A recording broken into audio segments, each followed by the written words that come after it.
Hey party people, I'm DP and welcome to BP Fun. In today's video, I'm going to be reviewing Season 2 of Marvel's What Ifs. Spoiler warning for those who have not seen the show, I will be going into very important aspects of each episode throughout the whole season. Also, don't forget to like, share, and subscribe if you want to see more nerdy content like this. So, we start our journey with Episode 1, What If Nebula Joined the Nova Corps? The opening scene starts with the death of Yondu in a universe where Nebula joined the Nova Corps after Ronan betrays Thanos. I was pretty surprised that Ronan actually had what it took to beat Thanos. But then again, this was all set before he had all the stones, which makes sense to an extent. The vibe that I get from the beginning of this episode is very detective, very cyberpunk noir vibes, if anything. Obviously because of the crime scene and the vibes that the city seems to give off here. Speaking of the city, as a matter of fact, I really like how it looks like a gritty version of Coruscant from Star Wars, which I absolutely love.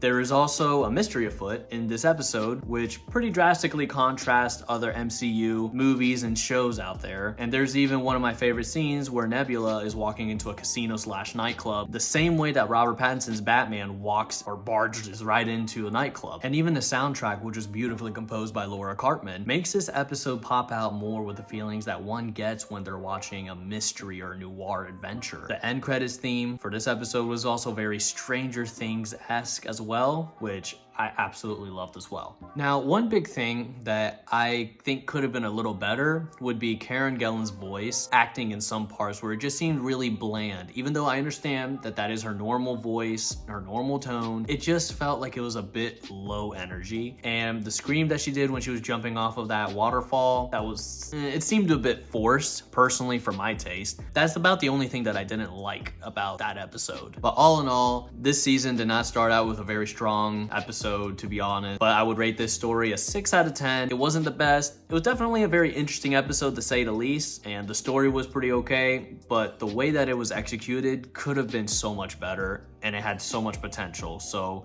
I think that this is a very weak start. Next, we're moving on to episode 2, What If Peter Quill Attacked Earth's Mightiest Heroes? Now, this episode starts out with Peter Quill in 1988 crashing into New York with fury in his eyes. Yondu did not have his change of heart where he takes care of Peter Quill, so he gives him back to Ego the planet. We have a whole completely different team regarding the Avengers, which includes King T'Chaka, Howard Stark, and even Howard Pym. Now, while this episode is pretty cool, it's not as interesting as it could have been. I think that it would have been better if Peter grew up with Ego and then came to Earth as an adult to take over, meanwhile having the 88 Avengers trying to stop him and change his mind about attacking Earth. Or personally, just keep Peter evil in this what if scenario. But the only thing I could really say about this episode that I actually enjoyed was seeing the potential of how powerful Peter Quill could have been if he stuck with Ego. It just felt that there was a lack of creativity in its story, and it was very, very predictable where good always wins in the end, instead of having an episode where, okay, this is what happened to this universe because this character who was good turned evil. I'm gonna give this episode a solid 4 out of 10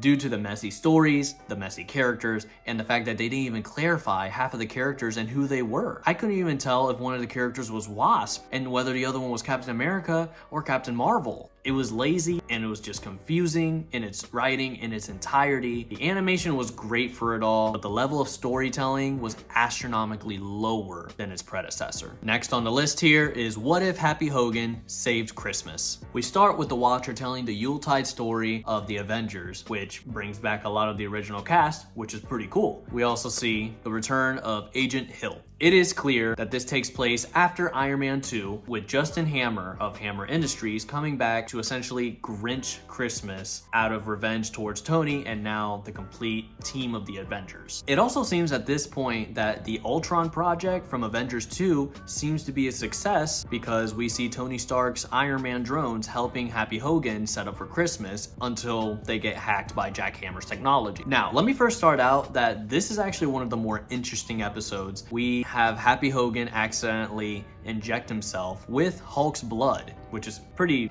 funny to think about, to be honest. This whole episode really makes me feel for Hogan because of everything he goes through, and imagine just being the Avengers HR guy. I rate this episode a 7 out of 10, mainly because that they had a perfect opportunity to have a mall cop situation where Happy Hogan would have saved the Avengers, but it went a different direction, and I could see most people not liking this. I enjoyed this episode way more than the first 2 episodes of the whole season. So then we proceed to episode 4, What If Iron Man Crashed into the Grand Master? This episode gives us season 1's Guardians of the Multiverse, but with a little bit of Gamora's backstory. We start with the end of Avengers 2012, except Tony Stark never makes it home. During this time, Gamora is still on Thanos' side and is trying to attack Tony, which seems to be giving off a bit of a prophecy type of vibe with the story. I can truly say that this episode is one that I enjoyed the most, mainly due to the cast and the direction of the story that gives off a massive Guardians of the Galaxy vibe. We also get a space-themed Iron Man suit that Tony builds out of,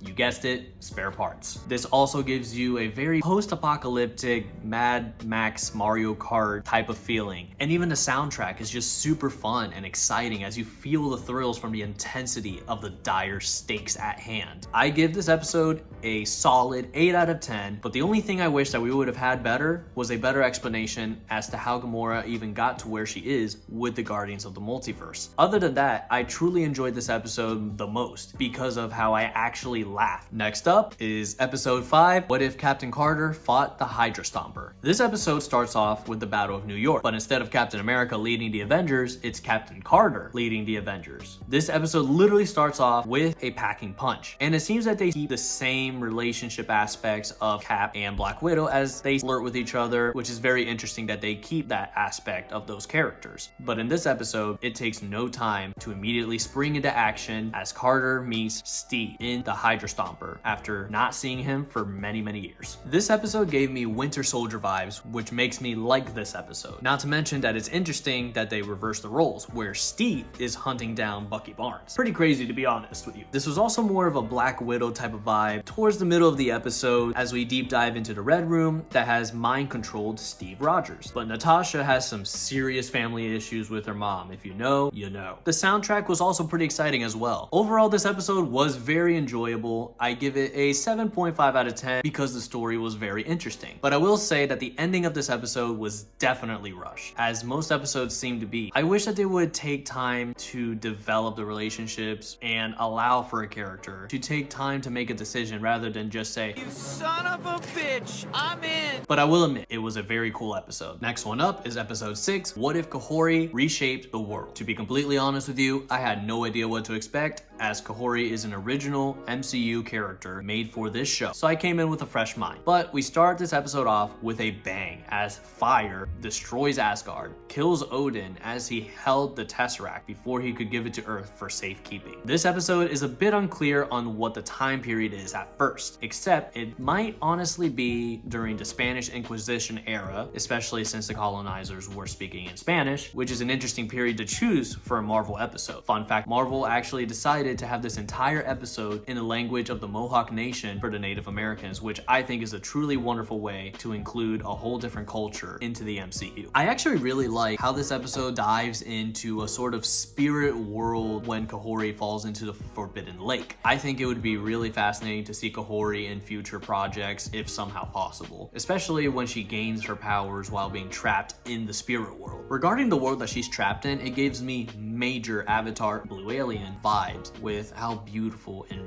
vibrant the colors of the environment seem to be, and not to mention how the soundtrack is just also superb as it incorporates bits of native aspects to its viewers, especially in the final battle where we hear the most beautiful singing, instrumentals, while the natives are fighting back. The soundtrack truly made me emotional at that point. To be honest, I give this episode an 8 out of 10 because it kept my interest and it made me want to see more of what Kahori is capable of as a superpowered native. Her powers were really cool. Honestly, I definitely would not be opposed to seeing a sequel to this episode, which we do, and seeing more of Kahori outside of the What If series, especially with that ending with Doctor Strange. So now we move on to episode 7, What If Hela Found the 10 Rings. In this episode, rather than banish Hela to hell, Odin instead takes away her power because of her insatiable thirst for blood as they conquered the 9 realms. We definitely get to see a different take on Shang-Chi's father Wenwu as he finds Hela's helmet. This episode definitely took a major turn as they team up, which makes the episode intriguing to say the least. And honestly, I love seeing the alternative of what would happen regarding the realm shown in Shang-Chi the movie. Weirdly enough, we also see Odin as the bad guy in this episode, meanwhile Wenwu is actually the good guy. Now, one wonders if Hela actually has a change of heart, but that's a part of the mystery that I won't reveal for people wanting to watch the episode. The soundtrack for this episode was honestly so enriched in Chinese culture and honestly was just enchanting to listen to. I also would give this episode an 8 out of 10. It was very enjoyable and it honestly made me want to rewatch Shang-Chi and the 10 Rings and Thor Ragnarok, which personally to me are one of the few best movies of the MCU within the last few years. Also, isn't it crazy that Thor Ragnarok came out 6 years ago already?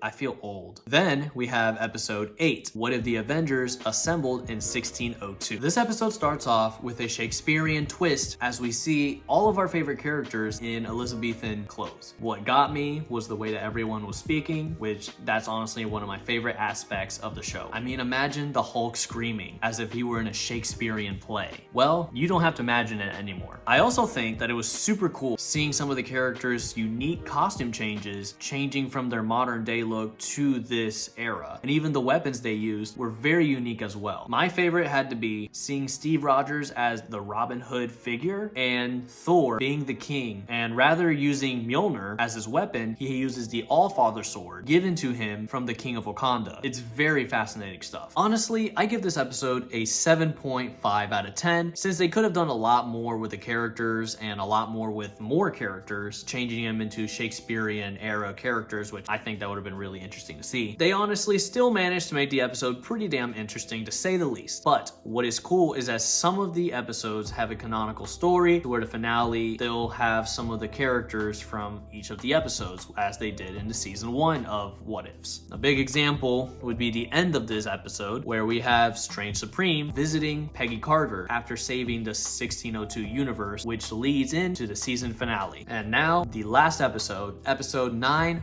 What If Strange Supreme Intervened. This is the epic conclusion that we have been waiting for. Strange has been doing his penance from season 1, capturing universe killers, which is actually pretty cool, right? Or is it? We find out that there's more than meets the eye behind Strange's actions. We definitely get to see more variants of other characters as well as this episode continues. We also even get to see Demon Strange as he fights for his love to come back. Something pretty funny that I also realize is how often Thanos gets clapped for being the big bad that he used to be. To me, it's funny, but it's almost sad how disrespected he is in this show. But all in all, this episode for me was a 7.8 out of 10 because honestly, it was a little bit underwhelming, but it was very cool to see Strange's story be complete even at the cost of his own life. Now, the big question is where to go from here, especially since in the end, we see the tree that is Loki, who now guards the multiverse. Will there be more alternate realities to bring together, or will we continue to have more separate universes to show what other ideas are out there regarding the multiverse? Considering the rumors speculating that season 3 will be the final season, which is honestly disappointing to hear, but not unexpected. I will say that I will give this season a 6.5 out of 10, mainly because the season started off with a weak beginning with alternate realities that truly did not interest me in any way, shape, or form. But some of the episodes did pick up my interest as we see stories that maybe we might have pondered about before. In regards to the MCU creating Kahori, I was not entirely disappointed, but I am left to wonder if she is going to be the strongest MCU character and if she ever will be brought to live action MCU. But what do you guys think? Do you agree with this? Disagree? Let me know in the comments down below, and don't forget to click that little bell right down there to be notified about Marvel content and reviews just like this. Thank you for watching. DP out.